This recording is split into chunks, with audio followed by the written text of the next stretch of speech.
भगत सिंह का जन्म 28 सितंबर 1907 को पंजाब के लायलपुर जिले के बंगा गांव, जो अब पाकिस्तान में है, में हुआ था। परिवार: उनके पिता का नाम सरदार किशन सिंह और माता का नाम विद्यावती कौर था। उनका परिवार एक देशभक्त सिख परिवार था, जो उपनिवेशवाद विरोधी गतिविधियों में सक्रिय रूप से शामिल था। उनके पिता और चाचा अजीत सिंह व स्वर्ण सिंह भी प्रमुख स्वतंत्रता सेनानी थे।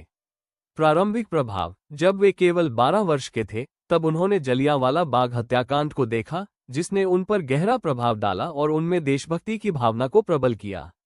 शिक्षा: उन्होंने लाहौर के नेशनल कॉलेज में दाखिला लिया, जिसे लाला लाजपत राय ने स्थापित किया था। ये कॉलेज स्वदेशी आंदोलन को बढ़ावा देने और क्रांतिकारी विचारों के प्रसार का एक मंच बन गया।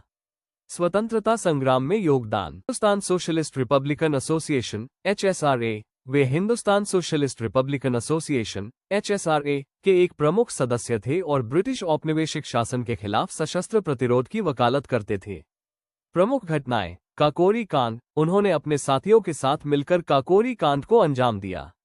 सैंडर्स हत्या: 17 दिसंबर 1928 को उन्होंने राजगुरु के साथ मिलकर लाहौर में सहायक पुलिस अधीक्षक JP सैंडर्स की हत्या की, जिसमें चंद्रशेखर आजाद ने भी सहायता की। केंद्रीय असेंबली बम कांड: 8 अप्रैल 1929 को उन्होंने बटुकेश्वर दत्त के साथ दिल्ली की केंद्रीय असेंबली में बम फेंका।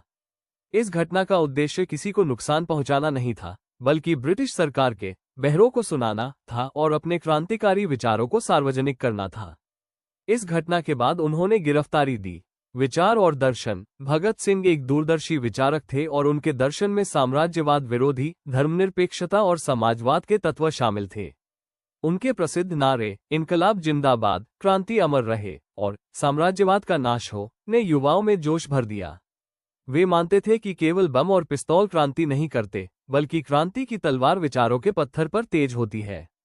उन्होंने समाज में मौजूद बुराइयों, जैसे कि जातिवाद और अस्पृश्यता, पर भी खुलकर अपने विचार व्यक्त किए।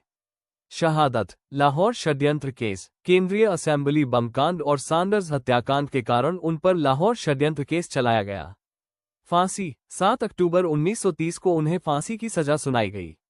उन्हें और उनके साथियों राजगुरु और सुखदेव को 24 मार्च 1931 को फांसी दी जानी थी, लेकिन अंग्रेजों ने जनता के संभावित विद्रोह के डर से उन्हें एक दिन पहले ही 23 मार्च 1931 को लाहौर केंद्रीय जेल में फांसी दे दी।